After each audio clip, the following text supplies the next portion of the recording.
6호 태풍 카누는 대한민국을 남북으로 관통하는 전례 없는 경로로 이동할 것이란 예보입니다. 여기에 강한 바람과 많은 비를 가지고 있는 상태여서 피해가 클 것이란 관측이 나옵니다. 철저한 대비가 필요할 텐데요. 문현철 한국재난관리학회 부회장과 전화 연결해서 이야기 나눠보겠습니다. 부회장님 나오셨습니까? 네, 안녕하세요. 네, 태풍이 좀 다가오고 있는데 일단 한반도를 관통하는, 즉 남북으로 종단하는 첫 번째 태풍에서 좀 걱정이 많더라고요. 어떻게 보십니까? 그렇습니다. 매우 이례적인 태풍이 지금 다가왔습니다. 남북으로 우리 한반도를 남해안에서부터 북쪽으로 직진해서 이동해가는 매우 이례적인 태풍인데요. 문제는 이 태풍이 이 시계 반대 방향으로 돌면서 이동을 하지 않습니까? 네. 그런데 이쪽 남해안과 동해안 쪽, 특히 시계 반대 방향으로 돌 때 영향을 직접적으로 줄 수 있는 남해안의 동해안의 해수 온도가 26도 이상, 심지어는 어떤 곳들은 29도까지 가는 곳들이 있어서 태풍에 계속적인 수증기 에너지를 공급하고 있기 때문에 이 태풍의 위력이 매우 클 것으로 지금 예상이 되어서 지금 많은 걱정이 지금 되고 있죠. 네. 네. 위력 이야기를 하셨으니까 지금 일본에서도 굉장히 큰 위력을 보여줬는데 말씀하신 것처럼 한반도로 넘어오는 과정에서도 오히려 더 위력이 커질 수 있다 이렇게 보시는 건가요? 그렇습니다. 가장 큰 문제가 지금까지 우리나라를 통과한 많은 태풍들이 피해를 줬던 그 태풍들의 바탕에는 해수 온도가 있습니다. 네. 대부분 26도 이상이었고요. 이런 해수 온도가 지금 고수온 위험을 지금 나타내고 있는 점이 가장 걱정스러운 일이다 이렇게 평가할 수가 있겠습니다. 네. 지금 남에서 북으로 이렇게 올라오는 모습을 보이다 보니까 이제 전국이 직접적인 영향권에 들 수밖에 없는데 중앙재난안전대책본부 지금 중대본 3단계로 격상을 하고 있는 상태인데 어느 부분에 좀 중점을 두고 컨트롤해야 됩니까? 네, 아주 가장 중요한 질문인데요. 사실 우리는 얼마 전, 지난 7월에 이 태풍과 관계가 되는 그런 평가를 경험을 했는데요. 네. 그런 경험들이 그래서 가장 계속 반복적으로 나타나는 실수가 바로 다름이 아닌 지방자치단체, 특히 현장을 관할하는 기초지자체의 시스템 작동, 지역 재난관리 시스템이 잘 작동되지 않는 것이 가장 큰 문제였습니다. 특히 또 태풍이 이동을 하다 보니까 광역지자체들이 또 제 역할들을 기초지자체를 돕는 그런 광역지자체의 역할이 또 매우 필요하고요. 그 다음에 이제 국가 전체 측면에서 국가 재난관리 시스템, 즉 지역 재난관리 시스템이 바탕이 되어서 국가 재난관리 시스템이 작동이 되도록 이렇게 순차적인 시스템 작동이 가장 시급한 문제라고 저는 진단을 합니다. 네. 이제 특히 태풍의 특성상 오른쪽이 왼쪽보다 바람이 강하다 이런 얘기를 많이 하던데 이 경로가 약간 왼쪽으로 움직이면서 그 피해 범위가 더 커질 수 있다 이런 예상도 나오더라고요. 네. 이제 북태평양 고기압이 조금 더 센 힘을 발휘하면 지금 현재 태풍의 진로가 서쪽으로 좀 밀려나게 되고 그렇지 않고 지금과 같은 중국 쪽에 있는 대륙의 그런 고기압과 북태평양 고기압이 지금처럼 간다면 우리 한반도를 관통하는 그런 상황이 되는데요. 조심스럽게 이런 상상을 또 해보게 됩니다. 이런 전망을 해보게 되는데요. 그게 뭐냐면 앞에 말씀드렸던 것처럼 태풍은 이렇게 시계 반대 방향으로 거대한 바람을 일으키면서 이렇게 북상을 하게 되는데요. 다행스럽게 저쪽 동쪽 부근에 이런 백두대간이나 태백산맥을 비롯한 많은 산들이 있기 때문에 저쪽 시계 반대 방향으로 불어오는 남해 동해 쪽에서 불어오는 바람들이 어느 정도 내륙으로 들어가면 좀 잦아들지 않겠냐, 조금 세력이 약화되지 않겠냐 이런 전망을 해보면서도 또 한편으로는 이게 오히려 서쪽으로 더 밀려나게 되면 또 상대적으로 서해 쪽에서 이렇게 휘감고 도는 바람의 영향, 강풍의 영향, 그리고 수증기의 공급 이런 것들이 오히려 서쪽으로 밀려났을 때도 또 그에 못지않은 또 큰 피해들이 나타나지 않을까 이런 전망을 해봅니다. 부회장께서는 이제 태풍의 강도도 문제지만 이제 체류 시간도 중요할 것 같은데 이동 속도가 좀 이번 태풍은 느려요. 그렇습니다. 예, 매우 이례적인 또 속도입니다. 느리다 보니까 또 이제 태풍이 주는 여러 가지 폭풍과 그리고 그런 폭우가 좀 지역별로 오래 머물면서 오랫동안 좀 예년에 비한 다른 태풍에 비해서 그런 피해를 좀 더 크게 줄 것으로 예상이 됩니다. 네. 네. 또 지금 휴가철이다 보니까 이제 아무래도 해수욕장에 이미 예약을 해놨기 때문에 해변이나 바닷가에서 계시는 분들도 있을 것 같습니다. 이분들 이것만 좀 조심해야 된다. 어떤 게 있을까요? 네, 아주 좋으신 지적인데요. 이렇게 태풍이 강타를 한다는 예보를 받게 되면 가장 지혜로운 나와 나의 가족의 생명과 재산을 보호하기 위한 지혜로운 시민의 행동은 일단 국민행동 요령을 잘 익혀두는 것이고요. 특히 이런 태풍 때는 빨리 대피를 해서 빨리 실내로 들어가는 것이 가장 바람직한 거다. 이런 말씀 드리고 싶습니다. 말씀하신 대로 피서철이다 보니까 계곡이나 또는 바닷가에 계시는 분들은 또 오랜만에 계획을 잡았다고 해서 그걸 취소하기 어렵고 하기 때문에 그냥 간 김에 그냥 더 있는다는 그런 마음은 매우 위험에 빠뜨리는 거고요. 나와 내 가족을 그런 위험에 빠뜨리는 거고 또한 또 그러한 위험 속에서 또 구조하러 가는 인력들 경찰이나 소방에게도 큰 피해를 주는 거다. 이렇게 이런 강조 말씀을 드리고 싶습니다. 그래서 이렇게 지금 태풍이 오는 것은 매우 지금 예상되는 것이 한 600mm 가량의 비가 온다라고 하기 때문에 네. 계곡에는 엄청난 양의 물이 정말 상상할 수 없는 속도와 양의 물이 내려오기 때문에 계곡에서 빨리 대피를 해야 되고요. 또 8m가 넘는 집채만한 파도들이 해안가를 덮치기 때문에 해안가나 어디 그런 바닷가에 계시는 것은 아주 위험한 경우이니 신속히 대피하는 것밖에 방법이 없다는 점을 강조 말씀을 드리고 싶습니다. 네.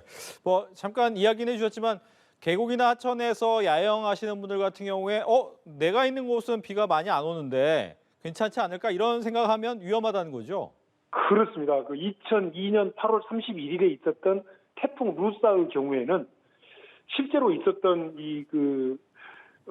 무주와 경북 구미 쪽에 계곡에 경북 구미 또 그쪽에 대덕면 계곡 같은 데 거주하셨던 분들의 말씀을 들어보면 이렇게 계곡의 물이 바위들이 물기둥이 일어서서 다가왔다 이렇게 말할 정도로 갑작스럽게 계곡 물이 불고 수많은 바위 덩어리들이 굴러 내려오게 됩니다. 그렇기 때문에 대피하는 것만이 가장 지혜로운 것이다. 이런 말씀을 드리고 싶습니다. 예. 또 이제 공사 현장도 굉장히 많은데 이 공사 현장에도 시설물, 적재물이 많으니까 이런 부분은 어떻게 대비를 해야 됩니까? 네, 공사장의 안전 관리는 이렇게 태풍이 온다라고 하는 또는 폭우가 내린다는 태풍이 다가온다는 예보를 받게 되면 일단 공사장의 안전 관리 시스템을 바로 작동을 시켜야 됩니다. 그건 뭐냐면 강풍에 날아갈 수 있는 것 그리고 폭우에 유실될 수 있는 가능성이 있는 그런 장비나 시설들을 신속히 고정하거나 또는 이렇게 강풍으로부터 날아가는 것을 방지시켜야 되고요. 그리고 난 뒤에는 이제 전기 통신 관련 시설 같은 것들도 이렇게 강풍에 이렇게 피해를 보지 않도록 하는 것이 공사장 현장의 2차, 3차 피해를 막는 것이다. 그 공사장 현장에는 사람의 접근을 절대로 막아야 되고 그리고 붕괴되거나 날아갈 수 있거나 침수될 그런 위험성 있는 장비와 시설들을 단단히 고박해야 된다라고 하는 것. 그 점이 또 가장 공사장 안전관리에 있어서 중요하다고 말씀을 드릴 수가 있겠습니다. 네. 작년 흰남노 태풍 때 이제 포스코 제철소가 멈추기도 했는데 뭐 이번엔 좀 준비를 열심히 한 것 같긴 합니다만 이 산업 현장 이 부분에서도 대비가 좀 필요하겠죠? 그렇습니다. 역시 좋으신 지적인데요. 지난해 태풍 흰남노 때 그 포스코가 물에 잠길 것이라고는 정말 아무도 생각을 못했죠. 네. 자, 그러나 우리는 항상 그 재난에 대비해서 작은 소홀함이 큰 피해를 야기한다라고 하는 것을 명심해야 됩니다. 배수 시설, 배수 펌프 시설, 그다음에 물이 다가왔을 때 그런 차수막 이런 것들을 각 산업체들에서는 모두 점검을 해야 되고요. 아직 지금 태풍이 본격적으로 좀 강타하지 않았을 때 올라오고 있다고 할 때 태풍이 다가온다고 할 때 이런 점들을 반드시 점검해야 됩니다. 작은 점검이 큰 피해를 막는다. 이 점을 말씀을 드리고 싶고요.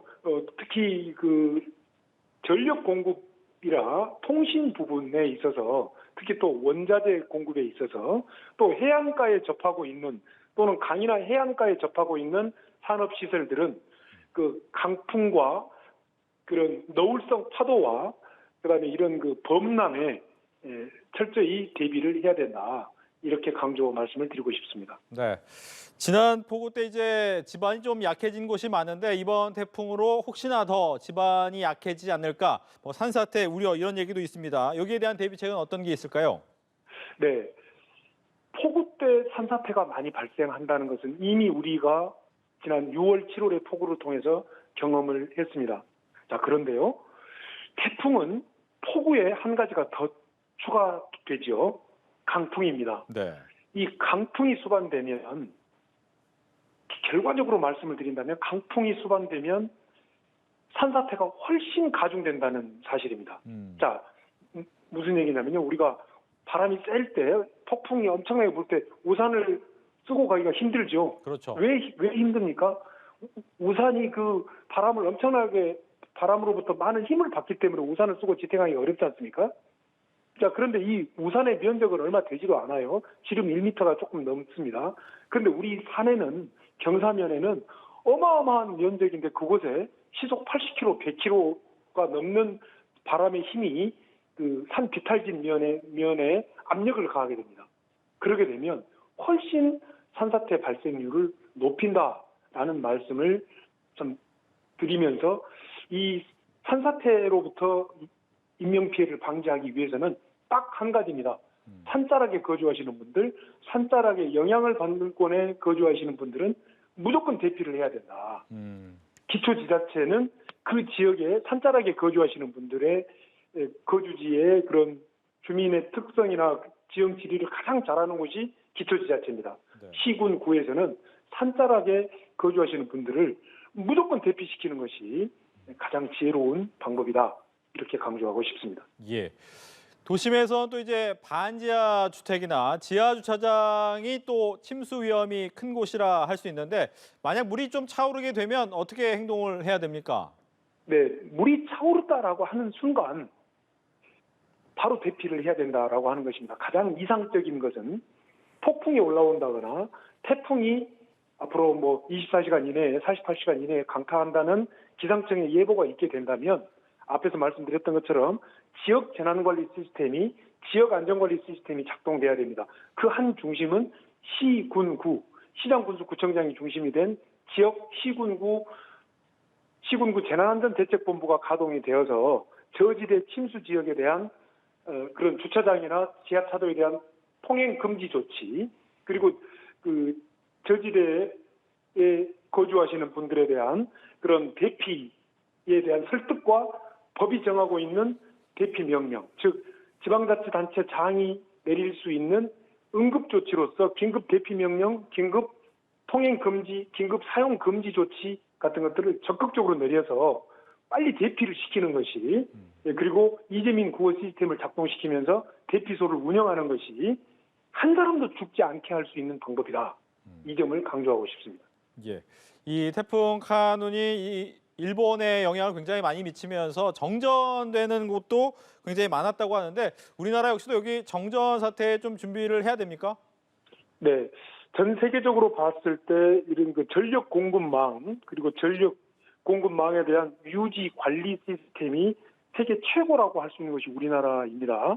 자, 그런데 아무리 시스템이 잘 되어 있어도 엄청난 그 강풍을 동반한 태풍이 오게 되면 송전 선로들, 송전탑이 무너질 수가 있고 또 초고압의 송전 선로에 흐르는 전력을 우리가 일상생활에 쓸 수 있도록 전압을 낮추어주는 변전소들, 그리고 이 변전소를 통과한 각종 전신주와 변압기들이 강풍에 무너지면서 제 기능을 못하는 경우, 즉 정전 사태가 발생할 수가 있습니다. 이렇기 때문에 특히 그 태풍이 올 때는 정전에 대비한 전력 공급망에 대한 점검과 대비가 매우 필요하다. 지금 그런 시점에 와 있다라는 점을 강조하고 싶습니다. 네. 보면 이제 자치단체에서 관련해서 여러 가지 문자를 보내고 있는데 막상 이제 다 안 읽어보는 경우도 많더라고요. 이 부분은 좀 살펴봐야 된다 이런 생각을 하고 계신지 어떻습니까? 네, 재난 문자 시스템이 마치 모든 것을 해결해 주는 것처럼 우리가 지금 잘못 인식하고 있습니다. 네. 말씀하신 것처럼 재난 문자 시스템을 발송을 해도 그 문자 시스템을 잘 읽어보지 않은 분들도 있고 잘 읽을 수 없는 분들도 있고 문자를 확인할 수 없는 분들도 있다는 사실입니다. 자, 그러기 위해서는 이 문자 시스템은 그 지역의 특성에 맞도록 기초지자체별로 문자를 쏘는 것이 더 바람직하지 않냐라는 저는 그런 좀 진단을 하고요.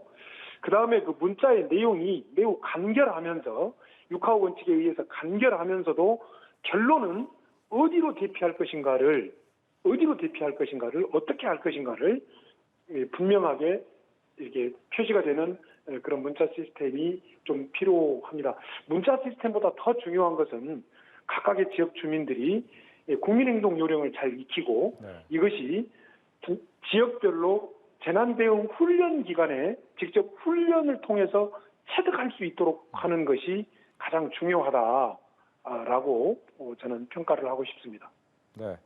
이제 많은 분들이 이제 어떠한 문제가 생기면 119로 신고하는 경우가 굉장히 많은데 태풍 사태나 폭우 사태 이렇게 전화를 많이 하다 보면 정작 필요할 때 출동을 못한 경우가 있다 이런 얘기도 있던데 이 부분은 어떻게 준비를 해야 될까요? 지금 이 부분 역시 또 아주 중요하신 질문인데요. 이렇게 어떤 위기 상황이 발생했을 때 119를 비롯해서 시청이나 구청이나 군청이나 또는 행안부나 이런 데로 막 전화하는 것을 가급적이면 삼가해야 된다는 겁니다. 왜냐하면 어느 특정한 곳으로 전화가 몰리게 되면 이른바 트래픽 현상이 발생해서 불통되는 경우가 많고요. 또 무슨 그런 어떤 홈페이지나 사이트 같은데 갑작스럽게 많은 접속이 되면 마비 상황이 오기 때문에 평소에 좀 알아두어서 가급적이면은 그런 전화와 그런 접속을 좀 자제하는 것이 바람직하다.